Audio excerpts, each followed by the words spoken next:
अगर आपको पता चले कि आप Brought to you by Sensodyne K. SLS और पैराबेन गॉन तो उसका करंट ऑन। What then? इसके पोटेशियम आयंस करें टूट का करंट गॉन, लाइव का करंट ऑन। दिल्ली के बहाने भारतीय जनता पार्टी के चुनाव पर बात, दिल्ली के बहाने सियासत पर बात, दिल्ली के बहाने संकेतों पर बात। भारतीय जनता पार्टी ने एक तीर से दो निशाने साधे हैं। एक वैश्य समाज यानी कि बनिया समाज जिसे दिल्ली में कहते हैं उसको, और दूसरा महिला। नोट बैन एंड जीएसटी एक ऐसे दो मेजर थे जिसके कारण पूरी तरह से बनिया वोटर जो है नाराज हो गया और वो अरविंद केजरीवाल की तरफ देखने लगा। बीजेपी केजरीवाल को सॉफ्ट पैसेज नहीं देना चाहती। ये जितने भी मंत्री हैं जो चुने गए हैं वो ऐसे मंत्री हैं जिनकी केजरीवाल के साथ बनती नहीं है और जो अग्रेसिवली केजरीवाल को टारगेट करने वाले हैं। प्रवेश वर्मा ने गृह मंत्री अमित शाह से मुलाकात की है, 2 राउंड की थी। मुझे लगता है कि ये बात उनको शायद पहले बता दी गई थी कि उनके चांसेस कम है। उत्तर प्रदेश वाले जो बार बार सुन रहे हैं कि अब इन चुनाव के बाद, अब कुंभ के बाद योगी आदित्यनाथ केंद्र में मंत्री बनकर आएंगे, अब वो नए मुख्यमंत्री केशव मौर्य होंगे या मनोज सिन्हा होंगे, कैबिनेट रिशफल, संगठन में नई संरचना, ये सारी चीजें होंगी तो कई बड़े बदलाव आपको देखने को मिल लेंगे। क्या चल रहा है अरविंद केजरीवाल के खेमे में इस समय? वेट एंड वॉच या और भी कुछ? Aam Aadmi Party as an effective opposition Delhi assembly में कभी भी टेस्ट नहीं हुई है। Punjab is the main priority for Arvind Kejriwal. कौन से फैक्टर्स होने वाले हैं बीजेपी के अगले प्रेसिडेंट के लिए? Even if that person is not from the south, I mean, if not from the south, somebody who has a little more, who has an image little more accepted in the south, ये हो सकता है। आपने देश की प्रखर महिला नेताओं पर किताब लिखी है। किस तरह की दिक्कतें आती हैं पुरुषों से भरी दुनिया में उन्हें ऑपरेट करने में? विमेन चीफ मिनिस्टर्स में एक जो डिसीजन मेकिंग होती है, is a lot of difference in policy making. Mamata Banerjee ने अन्ना हजारे को देखा, राजदीप आपने मुझे धोखा दिया है। उमा भारती गाड़ी से निकलते वहां एक हाथी आ रहा है रास्ते पर, वो जाती है और हाथी के सामने ऐसा नमस्कार करती है। नमस्कार, मेरा नाम सौरभ द्विवेदी है। ये ललन टॉप का वीकली पॉलिटिकल शो नेता नगरी है। हम राजनीति पर बात करते हैं, पर बात इस पर भी होनी चाहिए कि राजनीति कैसी हो, राजा कैसा हो, उसकी नीति कैसी हो। और इसके लिए छत्रपति शिवाजी महाराज से बेहतर उदाहरण कौन सा हो सकता है। आप फरवरी के तीसरे सप्ताह में ये नेता नगरी देख रहे हैं और 19 फरवरी के रोज छत्रपति शिवाजी महाराज का जन्मदिन था। तो हमें लगा कि क्यों ना ये जो मेरी पहचान में एक गमछा जुड़ गया है, इस दफ़ा इस महापुरुष के चेहरे वाला गमछा पहना जाए और क्यों ना महाकवि भूषण की छत्रपति शिवाजी महाराज पर लिखी गई कविता का एक अंश पढ़ा जाए और उसके बाद राजनीति पर चर्चा शुरू हो। गौर फरमाइएगा। साज चतुरंग वीर रंग में तुरंग चढ़ी, सर जा शिवाजी जंग जीतन चलत हैं। भूषण भनत नाद विहद नगारन के, नदी नद मद गैबरन के रलत हैं। ऐल फैल खैल भैल खलक में गैल गैल, गजन की ठैल पैल सैल उसलत हैं। तारा सो तरनी धूरी धारा में लगत जिमी, धारा पर पारा पारावार यूं हलत हैं। बाने फहराने गहराने घंटा गजन के, नाही ठहराने रावराने देश देश के। नग बहराने ग्राम नगर पराने, सुनी बाजने निशाने शिवराज जू नरेश के। हाथने के हौदा उकसाने कुंभ कुंजर के, भौन को भजाने अली छूटे लट केस के। दल के दरारे होते कमठे करारे फूटे, केरा के से पात बिगराने फन शेष के। इंद्र जिमी जंब पर बाडब सुअंब पर, रावण सदम्ब पर रघुकुल राज हैं। पौन बारी बाह पर शंभुरति नाह पर, जो सहस्र बाह पर राम द्विज राज हैं। दावा द्रुम दंड पर चीता मृग झुंड पर, भूषण वितुंड पर जैसे मृग राज हैं। तेज तम अंश पर कान्हा जिमी कंस पर, त्यों मलिच्छ वंश पर शेर शिवराज हैं। ये छत्रपति शिवाजी महाराज की गाथा है। अब शुरू करते हैं राजनीति की गाथा। सबसे पहले बात दिल्ली में मुख्यमंत्री के चुनाव और सत्तारूढ़ भाजपा की भविष्य की रणनीतियों पर। दिल्ली के बहाने देश पर बात, दिल्ली के बहाने भारतीय जनता पार्टी के चुनाव पर बात, दिल्ली के बहाने सियासत पर बात, दिल्ली के बहाने संकेतों पर बात। और इस बातचीत में सबसे पहले मैं रुक कर रहा हूं इंडियन एक्सप्रेस अखबार की डिप्टी एडिटर और लंबे समय से भारतीय जनता पार्टी की राजनीति को कवर करने वाली लिज मैथ्यू की तरफ। लिज जी, बहुत बहुत स्वागत है आपका। Thank you. When is the last time, apart from Neta Nagri, that you participated in a Hindi political discussion show and you were addressed as Liz G? Because it's a tongue twister as well. That is Liz G, not even Liz. It is Liz G. अच्छा, वो लिज्जी कर देते हैं, वाह। Interesting. मुझे आपने ऐसे बोला तो मुझे ध्यान आ गया कि केंद्रीय मंत्री भूपेंद्र यादव जी की ये आदत है कि वो पत्रकारों के नाम के साथ जी जरूर लगाते हैं। वो ऐसे नाम लेके बात नहीं करते हैं, हम सब लोग जबकि उम्र में उनसे काफी छोटे हैं। बहरहाल लिज मैथ्यू, पहला सवाल मेरा आपसे ये है कि how should we read this decision, Rekha Gupta को दिल्ली का मुख्यमंत्री बनाया जाना? पार्टी की टॉप लीडरशिप में किन किन ऑप्शंस पर बात हुई, कौन कौन से फैक्टर्स कंसीडर किए गए? आरएसएस की तरफ से भी क्या कोई हिंट की गई थी? हाँ, हमने सुना है आरएसएस की तरफ से इनकी नाम बहुत आगे थे, रेखा गुप्ता जी की नाम बहुत आगे थे। एक तो वो है, तो हिमांशु जी विल बी एबल टू से मोर अबाउट इट। लेकिन ये एक बीजेपी के लिए this is not, you know, it is more than symbolism in the sense. अभी तक हम बता रहे थे कि बीजेपी प्रधानमंत्री नरेंद्र मोदी जी सारे बीजेपी का इंटरनल मीटिंग में अपने कार्यकर्ता, अपने नेताओं से ये बात करते रहते थे कि हमारा ये साइलेंट वोट बेस है, विमेन, महिलाओं ही है उनका। तो आप हम देख सकते हैं पिछले कुछ सालों से बीजेपी को जो भी रणनीति वो तैयार करते थे चुनाव से पहले, जो भी राज्य का चुनाव से पहले उनका रणनीति तैयार करते थे, उधर उनका सबसे आगे ये जो महिलाएं के लिए जो वेलफेयर स्कीम या जो भी स्ट्रैटेजी, एक चीज है कि सारा the number of women candidates may not be so, like, you know, high, but इनकी रणनीति में जो आम महिलाओं के लिए उनका स्कीम्स, उनका जो भी प्रोग्राम्स है, इनिशिएटिव्स, ये सारे हमेशा बीजेपी हमेशा उनकी चुनाव के कैंपेन के तौर पे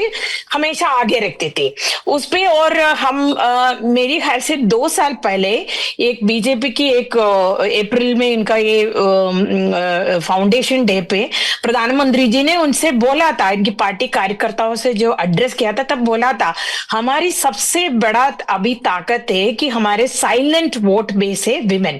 वो हमने देखा है कि मध्य प्रदेश में या हरियाणा में, राजस्थान में, छत्तीसगढ़ में, महाराष्ट्र में, जहां भी बीजेपी राज्यों का चुनाव, जैसे कि हमको पता है मध्य प्रदेश में तो पूरा उनकी जो माहौल बीजेपी के खिलाफ था, तो लोग हम यू नो जो भी हम महिलाओं से जब whenever we ask men they will say that we are bored of this government, we want a change, but महिलाएं चुप के, लेकिन उनका शिवराज सिंह चौहान जी का जो स्कीम था, उनके मामा जी बुलाते थे, वो बोलते थे हमको जो हमारे ख्याल रखते हैं उनको तो वोट देना पड़ता है ना। So there are two things which मैंने नोटिस किया है in the recent past election में पहले से ज्यादा। एक तो पहले हम गांव में जाके महिलाओं से पूछ के, तो वो लोग ऐसे नॉट जस्ट इन सेइंग, इनकी ये जो एक्शन में भी ऐसे थे कि they will go by what the main से और the head of the family से।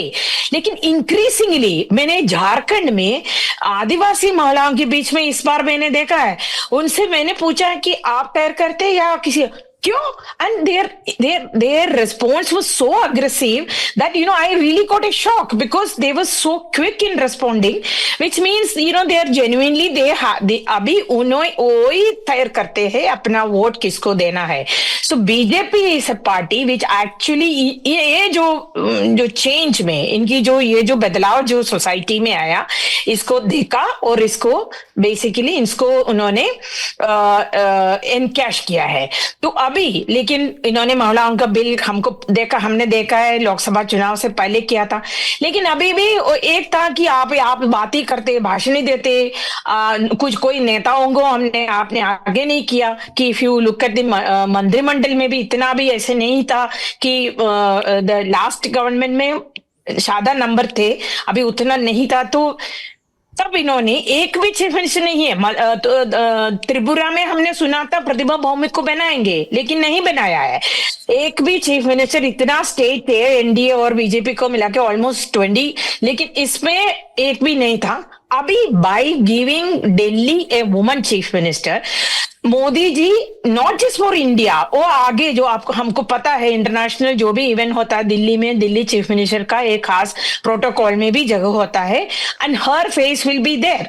तो that will be I mean, you know, Modi ji a kind of showcasing his desire and his intention for empowering women politically. Liz, आपको क्या ऐसा लग रहा है, क्योंकि हमें पता है कि जल्द ही स्टेट के लेवल पे ऑर्गेनाइजेशन की रीस्ट्रक्चरिंग होनी है और फिर नेशनल लेवल पे भी होनी है, are we going to see more women BJP leaders in the top roles? जैसे Nirmala Sitharaman, she is very much there, पर अभी तक भारतीय जनता पार्टी का कोई महिला राष्ट्रीय अध्यक्ष नहीं बना है, ताकतवर महासचिव भी हमने नहीं देखे हैं, मंत्रियों में निर्मला जी के अलावा सीनियर रोल में स्मृति ईरानी रही है 10 बरस, लेकिन वो चुनाव हारने के बाद से वो कैबिनेट से बाहर हैं। वहाँ पर भी बदलाव दिखना है क्या? क्योंकि इस कार्यकाल में विमेन रिजर्वेशन बिल के इम्प्लीमेंटेशन पर भी काम शुरू होना है, और जैसा आपने अपने विश्लेषण में कहा कि if they mean business then they will have to prove it through their actions as well. तो वो रिप्रेजेंटेशन दिखना चाहिए। आपने प्रतिभा भौमिक और इन सब का जिक्र किया ही है। ऑर्गेनाइजेशन के लेवल पे आपको लग रहा है कि कुछ नए चेहरे आएंगे या कुछ पुराने चेहरे हैं जिन पर मीडिया की स्पॉटलाइट उतनी नहीं है, लेकिन उनको जब बड़ी जिम्मेदारियां दी जाएंगी then people will discover them more? Saurabh, हमने देखा है बीजेपी, मोदी जी जब भी ऐसे वाला डिसीजन लेते थे बहुत उन्होंने सरप्राइज लेके आते। वो अभी पार्लियामेंट्री बोर्ड में भी जो महिला प्रेजेंस है कि सुधा यादव, उनको हम सब इतना you know she is not known, she was not known much to media. वो ऐसे नहीं कि हम यू नो साउंड बाइट लेने के लिए या कमेंट लेने के लिए जाने वाले एक नेता नहीं थी। फिर भी उनको उन्होंने महिलाओं को पार्लियामेंट्री बोर्ड में apex decision making body of the party में बनाया। ऐसे आई एम श्योर बीजेपी की जो ऑर्गेनाइजेशन रिवाम होगा उधर भी, जैसे है ना ये बीजेपी की महिला जो मोर्चा वाला प्रेसिडेंट हमसे हमेशा बोलते हैं कि अभी जब भी सीईसी होता है कि जब सीटों जो कैंडिडेट्स के लिस्ट लाते हैं मोदी जी, तो पहले वाला उनका सवाल है कितना महिलाएं हैं आपकी लिस्ट में। तो इसका मतलब ऑर्गेनाइजेशन का जो रिवैम्प होगा स्टेट मुझे पता नहीं पार्टी प्रेसिडेंट कौन इसमें महिला आएंगी, वो मुझे उतना आइडिया नहीं है उसमें। लेकिन one thing I am very sure about, the party reorganization will see more women faces in the as office bearers. We will have more you know leaders.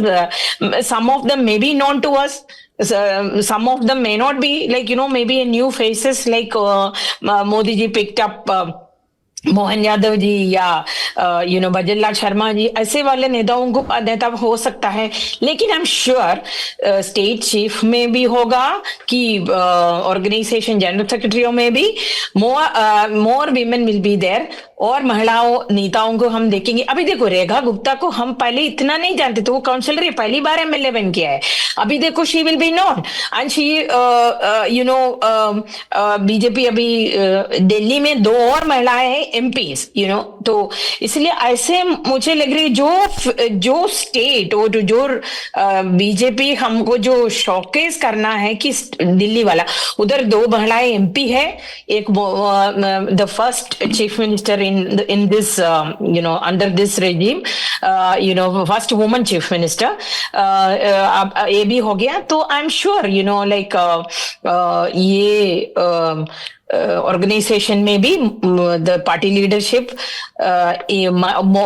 और महिलाओं के लाके जरूर सिंबॉलिक मैसेज से ज्यादा आगे कि so that nobody else complains, nobody else criticises party. Please I will come back to you. मैं अब रुक कर रहा हूं हिमांशु जी का। हिमांशु जी, लिज जी ने एक सवाल आपकी तरफ उछाल दिया है, तो उसी से शुरू करते हैं। संघ की क्या भूमिका रही इस चुनाव में?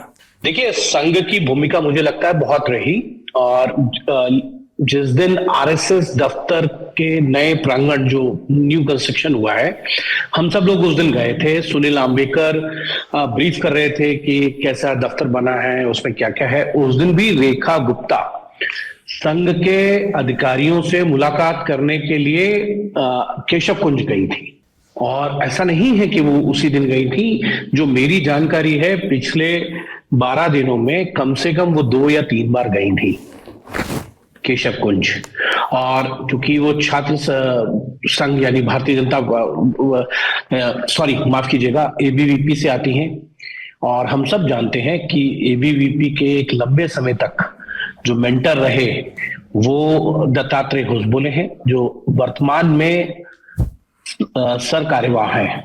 और अगर आप देखेंगे तो एबीवीपी के लोगों का पिछले 11 सालों में भारतीय जनता पार्टी में और राज्य सरकारों के अंदर, केंद्र सरकार में, तमाम जगहों पे एबीवीपी के लोगों को बहुत बहुत बड़े बड़े पदों पे नवाजा गया है। इसमें कोई दो राय नहीं है।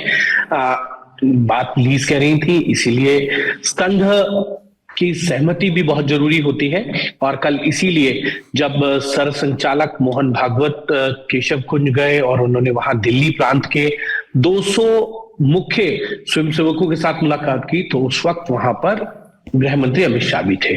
तो मुझे लगता है एक सहमति बनाने की कोशिश की गई होगी, सहमति बनी और उसके बाद नाम की घोषणा की गई। हिमांशु जी, हमारे जो दर्शक राष्ट्रीय स्वयंसेवक संघ के सांगठनिक ढांचे से, स्ट्रक्चर से वाकिफ नहीं है, मैं तो वाकिफ हूं क्योंकि मैं संघ के विद्यालय से पढ़ा हूं, जरा बता दीजिए उनको कि दत्तात्रेय होसबले होने के क्या मायने हैं और ये ऑर्गेनाइजेशनल स्ट्रक्चर में पॉलिटिकल विंग कैसी होती है, अगर लेमैन की भाषा में कहें।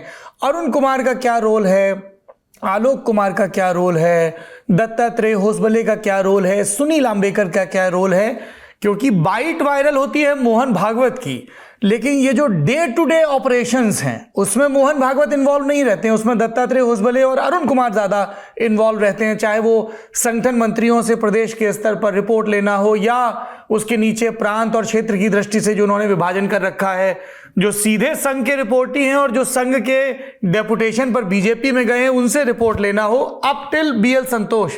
जरा वो स्ट्रक्चर समझाइए सर। आपने बड़ा लंबा चौड़ा काम दे दिया मुझे सौरभ जी।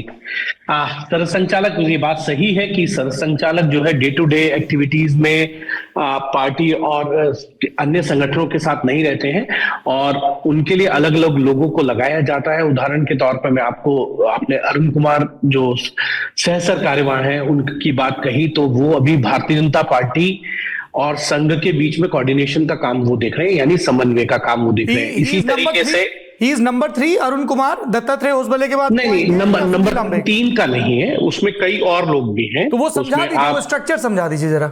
जी मैं वही कह रहा हूं, उसमें नंबर 3 पे फिर वो सभी लोग इक्वल होते हैं। जो सर कार्यवाह है वो नंबर 3 मोहन भागवत हैं, फिर सर कार्यवाह यानी दत्तात्रेय होसबले, और उसके बाद जो है नंबर 3 पे सह सर कार्यवाह, सब इक्वल है, सबकी जिम्मेदारियां अलग अलग संगठनों के साथ कोऑर्डिनेशन। नाम बताइए सह सर कार्यवाह के। ये जो 6 आरएसएस के सह सर कार्यवाह वो एक ही लेवल पे है, उनमें वो 6 के 6 जो है तीनों तीसरे नंबर पे आते हैं। सबसे पहले अगर सह सर कार्यवाह के तौर पे देखा जाए तो कृष्ण गोपाल हैं, फिर CR मुकुंद हैं, अरुण कुमार, उनके अलावा रामदत्त चंद्राकर, अतुल लिमे और आलोक कुमार।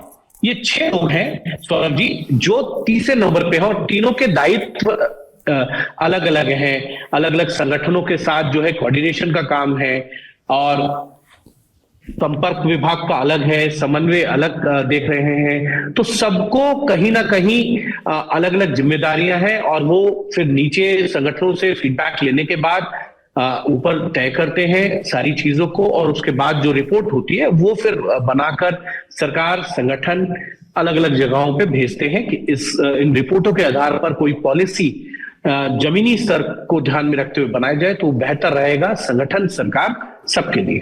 6 लोग हैं सह सर कार्यवाह, सभी इक्वल हैं और सबकी जिम्मेदारियां अलग अलग है और ये जिम्मेदारियां बदलती रहती हैं। इसके कई जिम्मेदारियां जो है वो दिवाली पर जो छोटी बैठक होती है कार्यकारी मंडल की, उसमें बदली जाती है। और सबसे ज्यादा अगर जिम्मेदारियां बदली जाती है तो जब अखिल भारतीय प्रतिनिधि सभा होती है, जो मार्च के दूसरे और तीसरे हफ्ते में होती है, शुक्रवार, शनिवार और इतवार को, कहां पे 3 दिन की होती है। हर तीसरे साल नागपुर में होगी। अच्छा, इस बार बेंगलोर में है, मार्च में जी।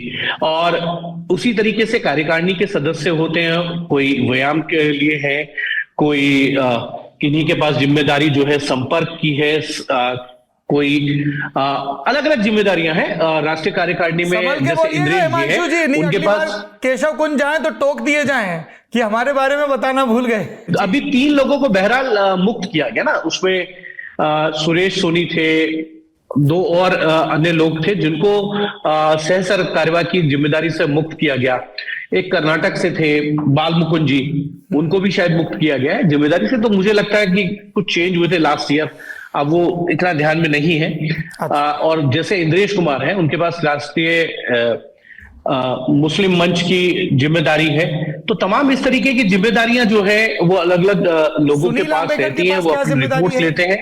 सुनील आंबेकर प्रचार प्रमुख हैं जी, सुनील आंबेकर प्रचार प्रमुख है, और उनके साथ नरेंद्र जी जो है वो सह प्रचार प्रमुख है। सुनील जी से पहले अरुण कुमार जी प्रचार प्रमुख थे, और अरुण जी के साथ जो है सुनील जी और आलोक जी, ये 2 सह प्रचार प्रमुख थे।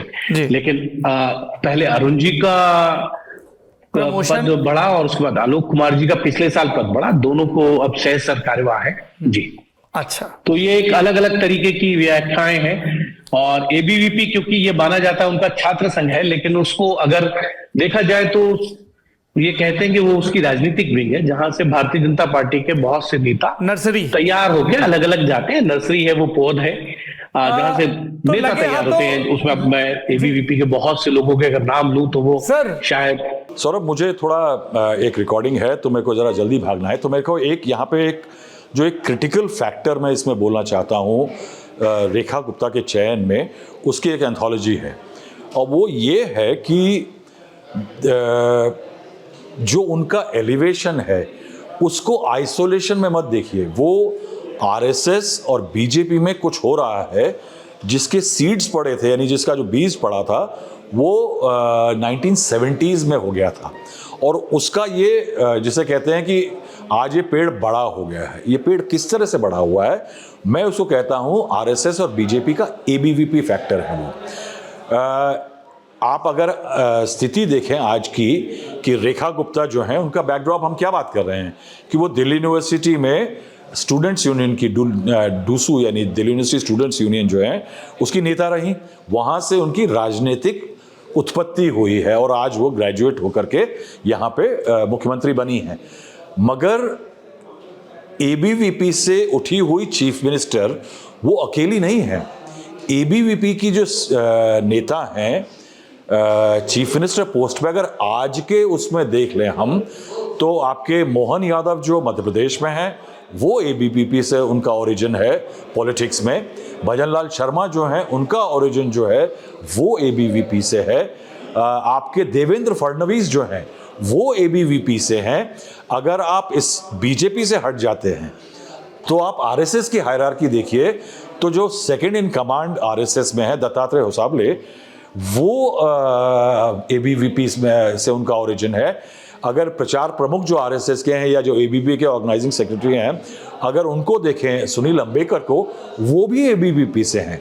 तो आप देखिए कि जो टॉप ब्रास है आरएसएस की या अगली कमान जो है और बीजेपी की, उसमें एबीवीपी वालों का जो है एक सडन बड़ा क्लियर राइज दिख रहा है। और इसको हम ऑर्डिनरी नहीं समझें, इसको क्रिटिकल इसलिए समझें कि आप ये सोचिए कि ये स्टूडेंट्स पॉलिटिक्स से संबद्ध है एबीवीपी। स्टूडेंट पॉलिटिक्स क्या है? दिल्ली यूनिवर्सिटी में अगर आप सोचें तो अकेले 7 लाख स्टूडेंट्स डायरेक्टली इनडायरेक्टली हैं। जहां एबीवीपी बहुत सक्रिय है वहां पे गेम सिर्फ एबीवीपी और कांग्रेस के बीच में है, एनएसयूआई और एबीवीपी के बीच में। ऐसे में जहां 7 लाख स्टूडेंट पूरे इवनली स्प्रेड है ऑल ओवर दिल्ली, वहां पे एबीवीपी सक्रिय है और वहां के नेता अब उठ करके नेता बन रहे हैं। यानी एक उसका इन्फ्रेंस ये है कि जमीन पे जो नेता बन रहा है एबीवीपी में आ रहा है वो उठता है। तो ये एक इंसेंटिव है नेताओं को, लड़कों को जिनकी राजनीति में, लड़कियों को जिनकी राजनीति में इंटरेस्ट है कि वो एबीवीपी से जुड़ें और वो उनको दिखता है कि वो यहाँ तक पहुँच सकते हैं। दूसरा ये है कि एबीवीपी के वहाँ ग्रास रूट में काम करने के कारण स्टूडेंट्स में बीजेपी का जो प्रसार है वो बेहतर होता है। और ये फ्रक्टेशन है, मुझे लगता है कि जिस तरह से एबीवीपी को फोकस दे करके किया गया है। आप ये याद रखिए कि इसकी एक सबसे आउटस्टैंडिंग एग्जाम्पल जो है कि दिल्ली यूनिवर्सिटी में पहले जो चुनाव होते थे एक समय पे, वो इनडायरेक्ट इलेक्शन हुआ करते थे। जो डायरेक्ट इलेक्शन शुरू हुए वो 70 के दशक में शुरू हुए और उसका नतीजा क्या था कि एबीवीपी का पहला जो दिल्ली यूनिवर्सिटी का अध्यक्ष बना था वो एबीवीपी का था। और वो कौन थे? वो अरुण जेटली थे। Arun Jaitley was the first DUSU chief जब डायरेक्ट इलेक्शन शुरू हुए डूसू के। और वो अरुण जेटली जो डूसू के पहले अध्यक्ष थे दिल्ली यूनिवर्सिटी की स्टूडेंट्स यूनियन के, वो जाकर के बीजेपी के टॉप नेता बने और वही टॉप नेता जो हैं वो फाइनेंस मिनिस्टर बने। ये वहां से आप इसको कोरिलेशन देख सकते हैं। आप अगर दिल्ली के नेताओं को देखें, मैंने आपको भजनलाल शर्मा जो देश में नेता हैं वो गिनवाए, लेकिन अगर आप देखें कि एबीवीपी की कितनी स्ट्रांग प्रेजेंस है दिल्ली में बीजेपी की, तो विजेंद्र गुप्ता कहाँ से हैं? एबीवीपी से हैं। विजय गोयल कहाँ से हैं? एबीवीपी से हैं। आशीष सूद कहाँ से हैं? वो एबीवीपी से हैं। आप देखिए कि suddenly you see there is a rise of men and women from the ABVP as far as the BJP's top rank file is concern. These are leaders of tomorrow. जो कल के नेता हैं वो एबीवीपी से उठ करके कल्टीवेट होकर के सामने आ रहे हैं। तो ये एबीवीपी फैक्टर बहुत क्रिटिकल है यहाँ पे। लगे हाथों फिर ये भी बता दीजिए कि क्या भाजपा का अगला राष्ट्रीय अध्यक्ष भी इसी अखिल भारतीय विद्यार्थी परिषद की नर्सरी से निकलने वाला है? अभी इसको कहना और थोड़ा मुश्किल क्या आपके अच्छे मित्र धर्मेंद्र प्रधान प्रबल दावेदार हैं? धर्मेंद्र प्रधान भी हैं, भूपेंद्र यादव भी हैं, अन्य लोग भी हैं। तो या तो अधिवक्ता संघ से अध्यक्ष आएगा या विद्यार्थी परिषद से आएगा। नहीं, अब वो मैंने कहा कि कल मुझे लगता है उसकी पहला जो बातचीत का क्रम है अध्यक्ष पद को लेकर वो शायद शुरू हुआ है, क्योंकि पहली मुलाकात जो है बहुत दिनों बाद संचालक मोहन भागवत जी से हुई है।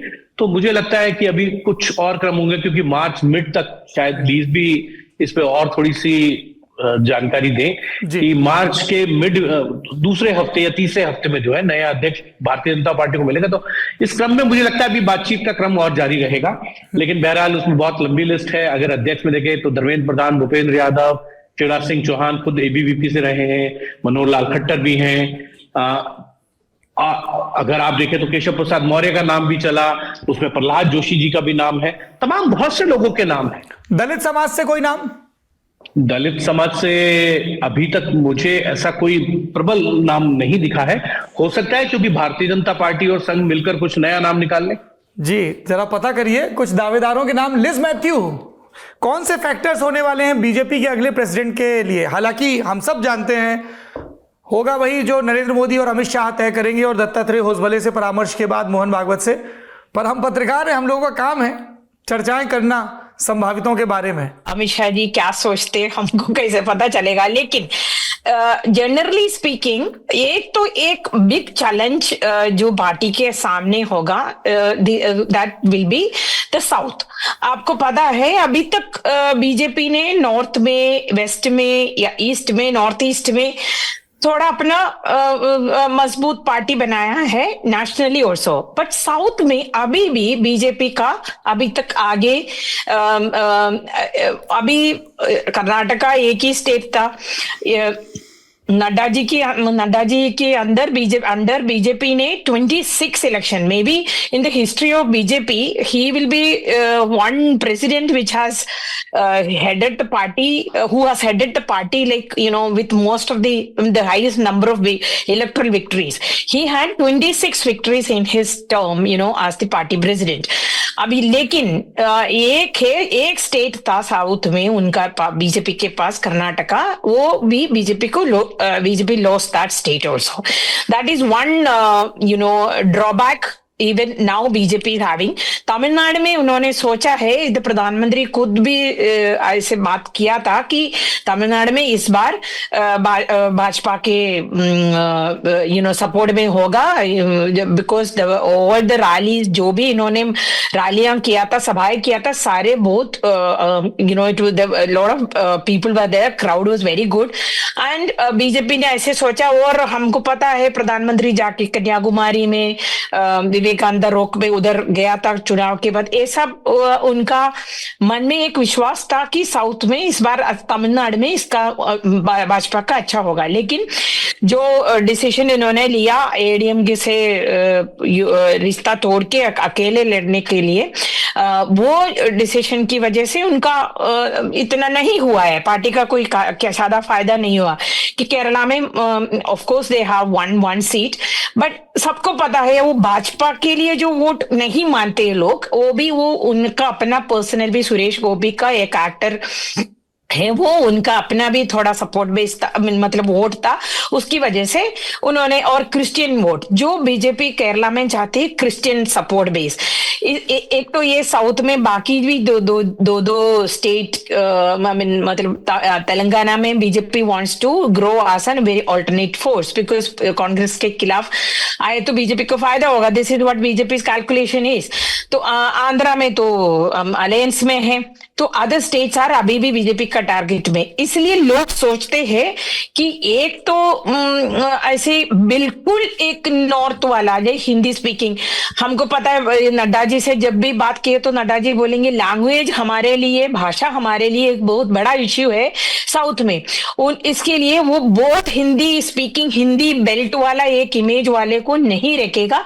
ये एक लोग ऐसे सोचते। एक दूसरा उनका है कि दिल्ली में भी लोग ऐसे सोचते थे कि एक दलित फेस को लाएंगे, तो वो भी है कि बीजेपी को, हमको पता है पिछले लोकसभा चुनाव में इन्होंने बहुत ये ST SC वोट का वो हो गया था। इसलिए मैं ये नहीं बोल रही कि एक दलित नेता होगा पार्टी प्रेसिडेंट, लेकिन है ना बीजेपी ये सब चीजें अपना रीऑर्गेनाइजेशन में अपने मन में रखेंगे। तो ये साउथ वाले एक पॉइंट मुझे लग रहा है कि BJP even if that person is not from the south, I mean, if not from the south, somebody who has a little more, who has an image little more accepted in the south, ये हो सकता है। This is, one general assessment I'm just making. And also another thing is that BJP का अभी Rekha Gupta of course is another, other than woman factor, there is a young youth factor also. हमको पता है, अब हम पार्लियामेंट में देखें तो बीजेपी का युवा नेता, because second rank leadership is not yet very strong. अभी उन्होंने चुना कि बैक बेंचर्स टाइप बोलते हैं, उनसे अपना दो मुख्यमंत्री को उन्होंने चुना है, बाकी जो स्टेट में लाइक मध्य प्रदेश, राजस्थान, छत्तीसगढ़ और इवन ओडिशा। लेकिन हमको पता है ये वो यंग फेसेस और सेकेंड रंग लीडरशिप ये बीजेपी में अभी भी थोड़ा कम है कंपेयर टू अदर स्टेट। लेकिन ऐसे कि जो रीजनल पार्टी को हम देखें तो आप देखो कांग्रेस में, आप देखो लोकसभा में कितना यंग लीडर्स है, यंग एमपीस है। आप बाकी जो वेदर आप टीडीपी से लेके बीआरएस से लेके टीएमसी से लेके कोई भी देखो तो यंग लीडर्स का प्रेजेंस है। उसपे मुझे ये लग रहा है कि ये दोनों फैक्टर जो जिसको भी वो बनाएंगे उसको उनके मन, पार्टी नेताओं के मन में ये होगा कि इस दो कैटेगरी को, मतलब साउथ एंड यूथ को ये एक एड्रेस करने वाला, दोस factors also will be carried in mind, will be in mind when they decide the new president. This is all I can say about it. One last question, Liz. JP Nadda कहाँ accommodate किए जाएंगे? JP Nadda ji is a minister, he is one of the senior most minister in the cabinet. अभी इनको organisation में क्या होगा तो नहीं इसकी जरूरत भी नहीं है ना। इवन इफ मिनिस्ट्री में कोई प्रमोशन, क्योंकि अब एक बड़ी जिम्मेदारी से मुक्त किया जा रहा है, या वो प्रमोशन मिल चुका है ऑलरेडी एक बड़ी मिनिस्ट्री में लाके? नहीं, मुझे लग रहा है कि Nadda ji enjoys health ministry the most, he really loves it. देखिए लिज जी, आप भी लंबे समय से पॉलिटिक्स कवर कर रही हैं, थोड़ा बहुत मैं भी समझ रखता हूँ। कोई भी तमाम जिंदगी सिर्फ हेल्थ मिनिस्टर तो नहीं रहना चाहेगा. Everybody is eyeing for top 4 post. Top 4 post तो और अगले इलेक्शन आएंगे ना हिमाचल प्रदेश में, उनका अपना वो भी हो सकता है. अभी बिलीव मी सौरभ, मैं ये सब नेताओं से प्राइवेटली भी बात करते हैं ना. I think in this government, most of the leaders, other than maybe the first two, they want to be chief ministers. They want to be in the state. You know, they don't want to be the cabinet ministers. They think that, Rajka Mukhyamantri is much better post. Dharmendra Pradhan wants to go back to Odisha. Bhupendra Yadav wants to go back to Rajasthan. This is how it's going to work as per their wishes. Rajasthan? Bhupendra Yadav को कहाँ भेजेंगी आप फिर? अलवर से हैं तो नहीं, भूपेंद्र यादव को तो अभी पार्टी हिमांशु जी ने बोला है, भूपेंद्र यादव जी का नाम भी है. मैंने पार्टी प्रेसिडेंट, मैंने वो फॉर्मूला अप्लाई किया. यू सेड कि टॉप 2 को छोड़ के बाकी सब चाहते हैं. हाँ, आप किसी से भी पूछे तो आप प्राइवेटली पूछे तो इफ दे रियली अपना दिल खोल के बात किए तो वो सब लोग बोलेंगे कि उनको मुख्यमंत्री बनना है. Thank you so much for this very insightful detail. Himanshu, हम ये जानना चाहते हैं, प्रवेश वर्मा का नाम भी बड़ा जोर शोर से चला था. कहाँ बात नहीं बन पाई उनके लिए? रेखा गुप्ता उनके मुकाबले 21 साबित हुई. कहाँ पिछड़ गए प्रवेश वर्मा? सर, मुझे लगता है प्रवेश वर्मा पिछड़े हैं कुछ कारणों से. एक, क्योंकि प्रवेश वर्मा ने अरविंद केजरीवाल को हराया, इसमें कोई दो राय नहीं है. सबसे बड़ी जीत अगर देखी जाए दिल्ली के अंदर तो उनकी मानी जानी चाहिए, क्योंकि उन्होंने अरविंद केजरीवाल जो आम आदमी पार्टी के संयोजक थे, पिछले 10 साल वो मुख्यमंत्री रहे हैं. इन सब चीजों के बावजूद प्रवेश वर्मा अगर पिछड़े तो मुझे लगता है कि अगर उनको पार्टी मुख्यमंत्री बना देती तो ये आरोप लगता कि परिवारवाद का. और एक चीज भारतीय जनता पार्टी को भी समझे, मुझे लगता है जो वोट कैलकुलेशन जो अभी कुछ पहले भी बता रही थी, उसमें जो जाट वोटर है वो 6% है. ये बात सही है कि बाहरी दिल्ली जो बेल्ट है उस पर भारतीय जनता पार्टी को इस बार 2/3 सीटें मिली है. इस पर कोई दो राय नहीं. जाट, गुर्जर सबने वोट किया है.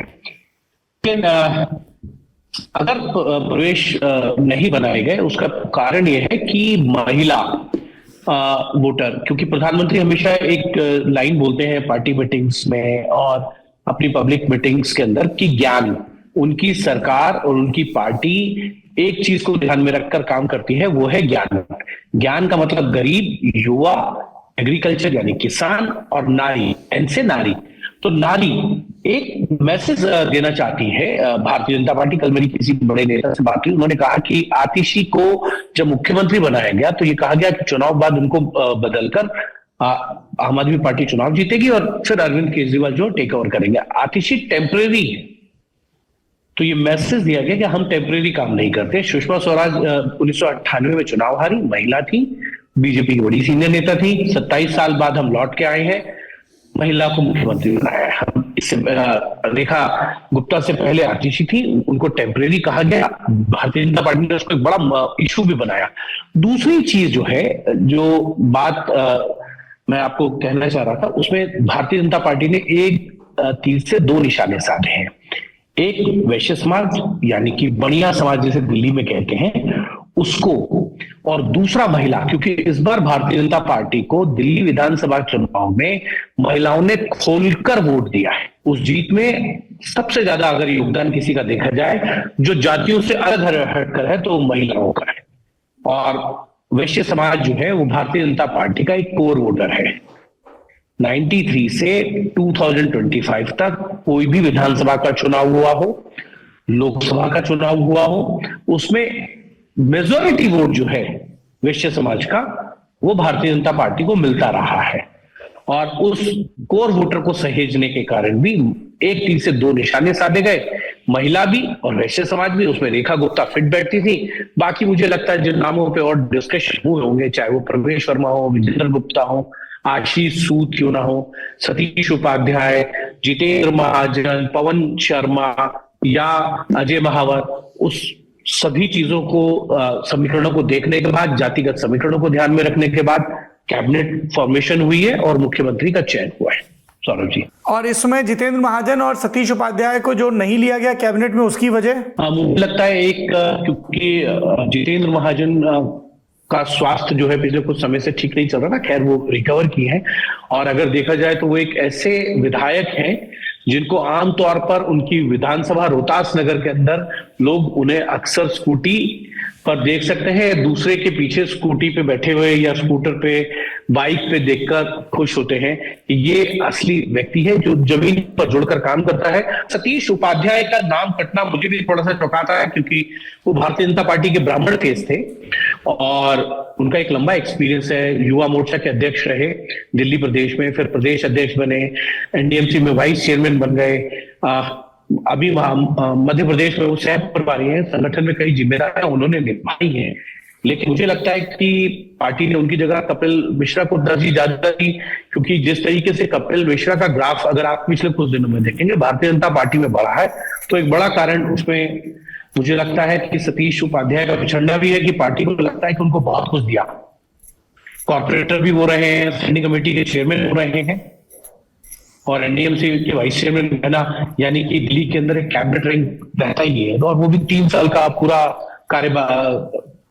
कार्यकाल होता है। जी सौरभ, हिमांशु ने जो बात कही बनिया वोट की, वो भी एक इंटरेस्टिंग इसमें आयाम है जहां पे दिल्ली का जो रिजल्ट है, मैं क्यों कह रहा हूं कि बनिया फैक्टर जो है वो क्रिटिकल है, उसको थोड़ा सा मैं एक्सपैंड करूंगा। हमने कहा कि देखिए बनिया एक तो वोटर जो है वो पूरी दिल्ली में फैला हुआ है, उसके अंदर एक बड़ी इंटरेस्टिंग चीज़ ये भी है कि वो बनिया एज ए कास्ट भी है, मगर वो as a class, middle class और अपर क्लास भी है, तो वो क्लास में भी उसका फुटहोल्ड है। अब ऐसे में अगर आप देखिए कि बनिया वोट सिग्निफिकेंट हो जाता है, दिल्ली के अंदर करीब 7,000 थोक या खुदरा जो है वो मार्केट्स हैं, 7,000 दिल्ली में हैं, और उससे डायरेक्टली कनेक्टेड जो फैमिलीज हैं वो जो लोग हैं वो 20 लाख हैं। इनडायरेक्टली कनेक्टेड जो बनिया वर्ग से हैं वो करीब 50 से 60 लाख जो है वोटर दिल्ली के वो इस वर्ग से कनेक्टेड हैं। तो ये बनिया वोटर जो है वो बहुत ही सिग्निफिकेंट वोट है because of Delhi as a market hub, और वो इन ट्रेडर्स के कारण हुआ है। अब इन ट्रेडर्स का क्या है, ये ट्रेडिशनली जो है ये बीजेपी के वोटर रहे, चलते करते करते एक मोहभंग आया बहुत सारे फैक्टर्स के कारण, लेकिन 2016 का जो डिमोनेटाइजेशन था वो अक्टूबर नवंबर में डिमोनेटाइजेशन हुआ, उसने ट्रेडिंग कम्युनिटी को नाराज किया दिल्ली की।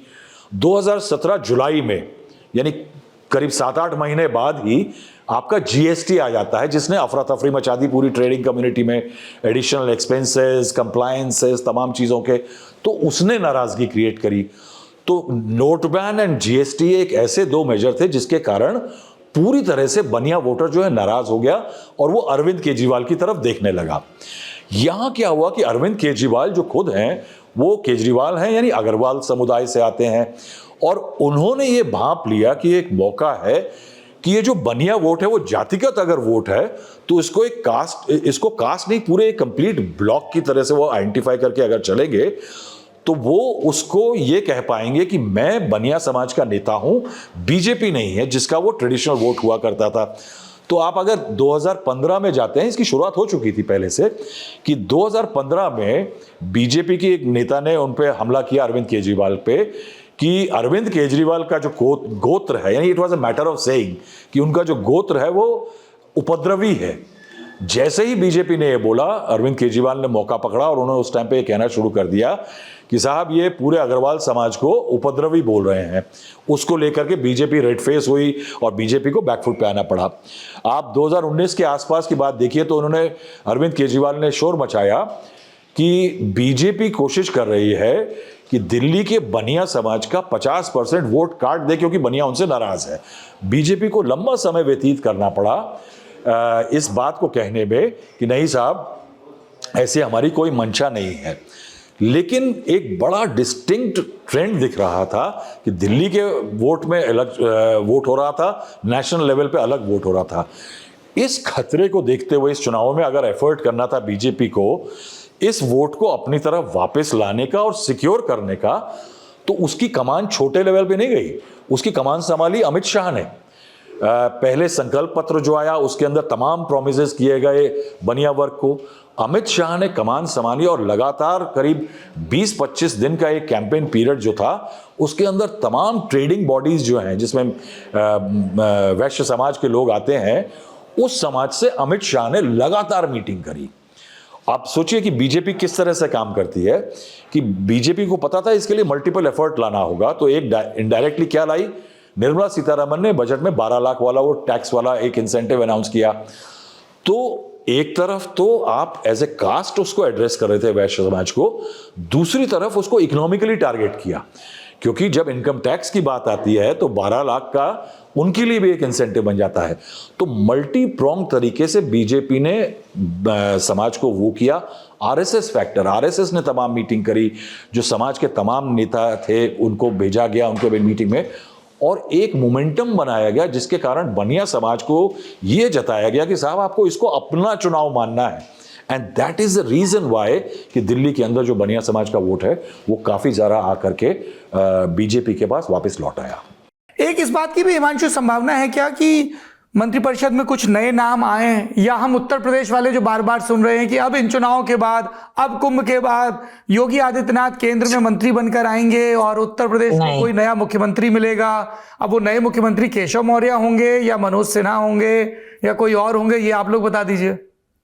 देखिए, मुझे लगता है कि चुनाव, ये सारी चुनाव हो गए, ये प्रक्रिया हो गई, अब नए अध्यक्ष जब बनेंगे उस सबसे पहले जो है मुझे लगता है कैबिनेट फेवरल होगा वो, क्योंकि बजट का जो दूसरा सत्र है उस हिसाब से देखा जाएगा, उसमें उसके बाद कैबिनेट में फेरबदल होने की संभावनाएं ज्यादा है। तब तक संगठन जो है वो भी पूरी तरीके से नई उसमें आ जाएगा कि नए अध्यक्ष और उनकी पूरी टीम बननी है और पदाधिकारी बनने हैं राष्ट्रीय कार्यकारिणी के सदस्य। तो मुझे लगता है बहुत से फेरबदल संगठन और सरकार में प्रदेशों में आपको देखने को मिलेंगे। उसका सबसे ताजा उदाहरण जो है वो हमने अभी ये देख ही लिया है कि किस तरीके से जो है वो चेंजेस होते हैं भारतीय जनता पार्टी में।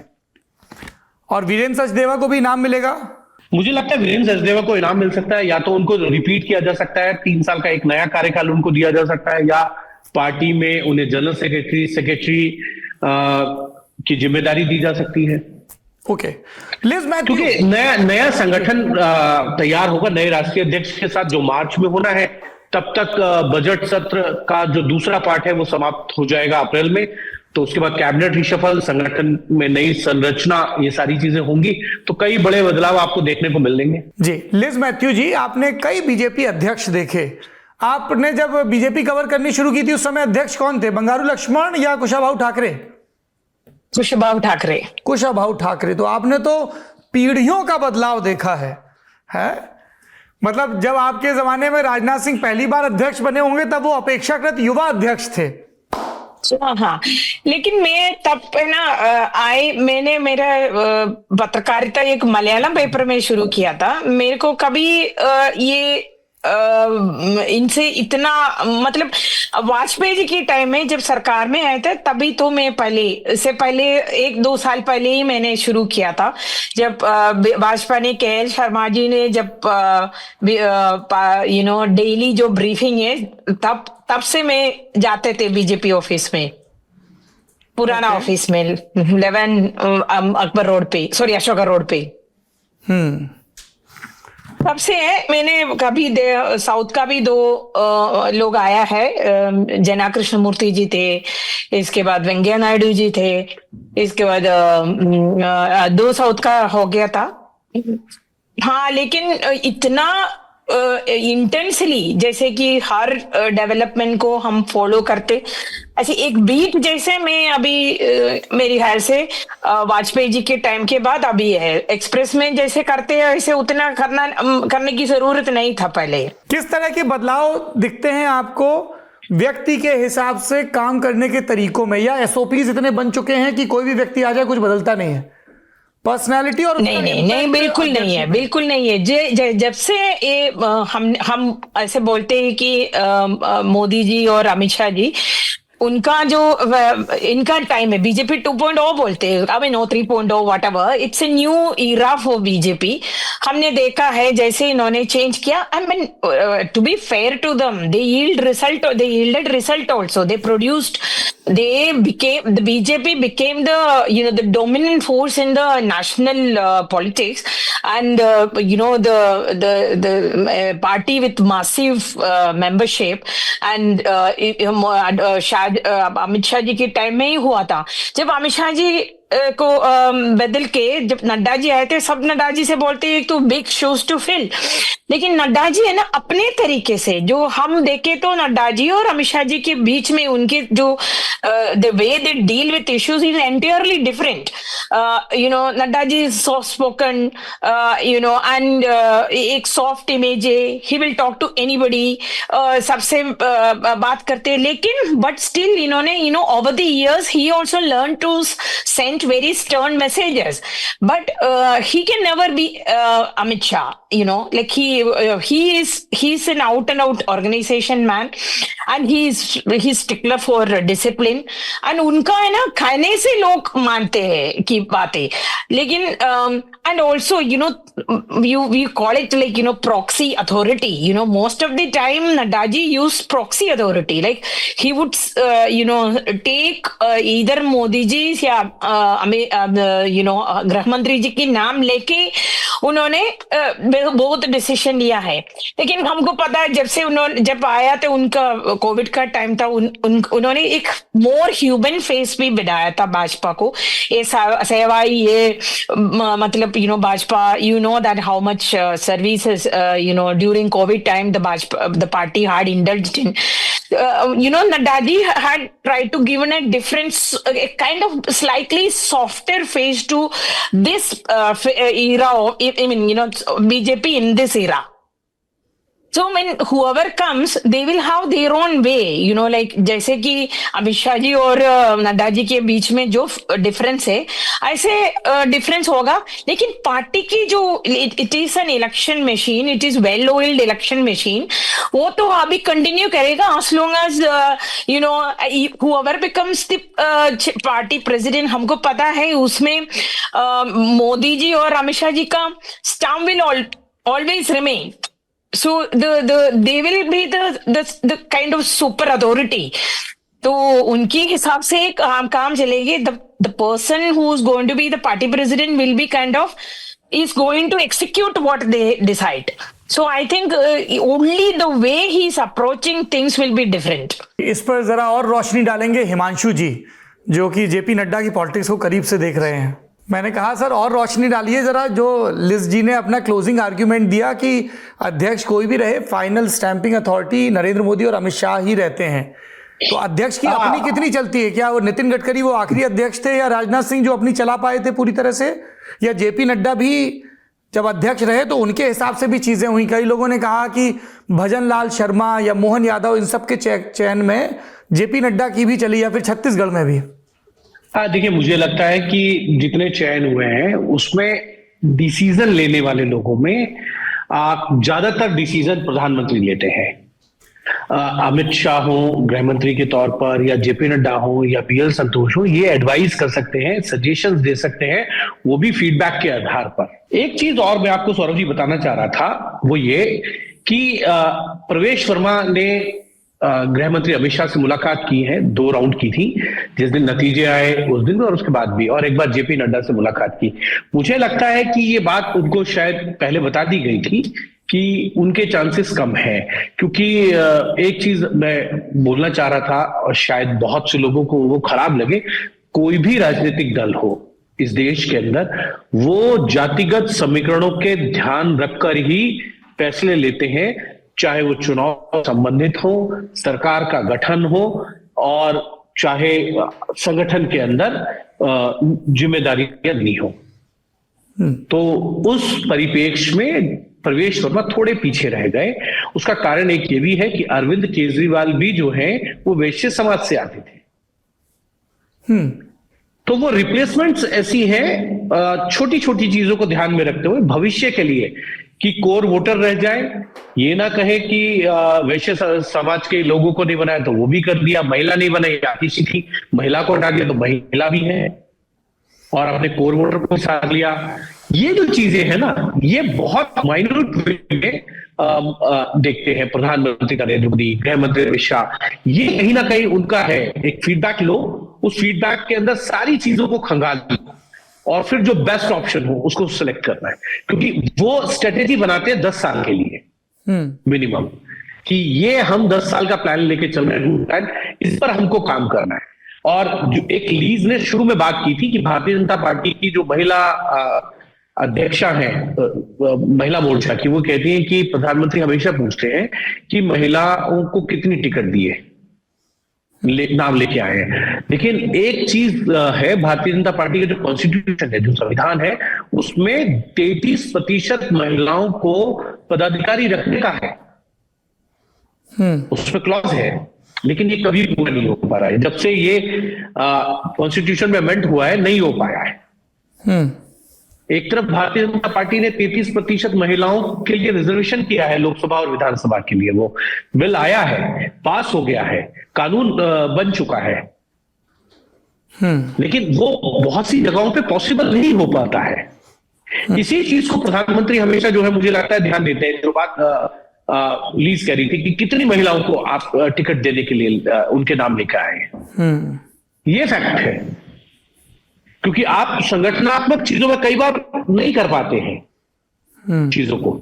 ये तो भाजपा की बात हुई। अब जरा विपक्ष का हाल लेते हैं। हमारे साथ हैं इकोनॉमिक टाइम्स अखबार की निधि शर्मा। निधि जी, बहुत बहुत स्वागत है आपका नेता नगरी में। Thank you sir. क्या चल रहा है अरविंद केजरीवाल के खेमे में इस समय? वेट एंड वॉच या और भी कुछ? नहीं, वेट एंड वॉच तो नहीं। पार्टी जो है वो अभी कोशिश कर रही है कि ये दिखाए कि everything is, they are not down and out. तो अभी काफी इंटरनल बहुत चीजें चल रही हैं। जैसे कि अभी कल एक मीटिंग हुई जिसके अंदर पदाधिकारियों से बोला गया कि आप अपनी हर कॉन्स्टिट्यूएंसीज के अंदर से एक, पहले तो कल एक वर्बल रिपोर्ट ली गई है और उसके बाद फॉर्मली रिपोर्ट दीजिए कि क्या गलतियां हुई, क्या गलत हुआ, क्या आगे गेम प्लान होना चाहिए। तो मंथन तो देखिए शुरू हो गया है और ये बहुत जरूरी भी है। देखा जाए तो जैसे लोग बिल्कुल राइट ऑफ कर रहे हैं आम आदमी पार्टी को, तो ये देखना चाहिए कि अभी भी 43% जनता ने दिल्ली में उनको वोट दिया है, तो इनको राइट ऑफ तो कर नहीं सकते हैं। लेकिन पार्टी के लिए एक बहुत ही जैसे कहते हैं सेंसिटिव समय है, जिसके अंदर उनको ये भी दिखाना है अपने कार्डर्स को कि हम आगे लड़ सकते हैं, अपनी प्रिपेयर्डनेस भी दिखानी है और थक के वो नहीं बैठ सकते। कि इफेक्टिव ऑपोजिशन अभी तक उनकी ये टेस्ट नहीं हुआ है कि जब से पार्टी आई है पावर में, तब से आप अगर देखेंगे तो कभी भी अरविंद केजरीवाल ऑपोजिशन में नहीं बैठे हैं। मतलब आप देखिए, पहला इलेक्शन उन्होंने जीता, उसके बाद सेकंड इलेक्शन, फिर थर्ड इलेक्शन, तो कभी भी Aam Aadmi Party as an effective opposition Delhi assembly में कभी भी टेस्ट नहीं हुई है। तो ये बहुत ही वॉच करने की देखिए स्थिति है कि किस तरीके से रेलेवेंट रहते हैं, क्योंकि संख्या ठीक है, मतलब जैसे ये नहीं कह सकते हैं कि बहुत खराब है। 22 से हंगामा तो जो आम आदमी पार्टी का एक कहते हैं ना यूएसपी होता है, वो है उनका, और वो कितना उसको इफेक्टिवली यूज कर सकते हैं वो देखने वाली बात है। रही बात पंजाब में क्या स्थिति है, वो डेफिनेटली आप वेट एंड वॉच, लेकिन 92 की स्ट्रेंथ जो जिसे कहते हैं ना ब्रूट मेजॉरिटी आना, कि बड़ी आसानी से पार्टी को तोड़ देंगे, ये हो जाएगा, वो स्थिति मुझे नहीं लग रहा है।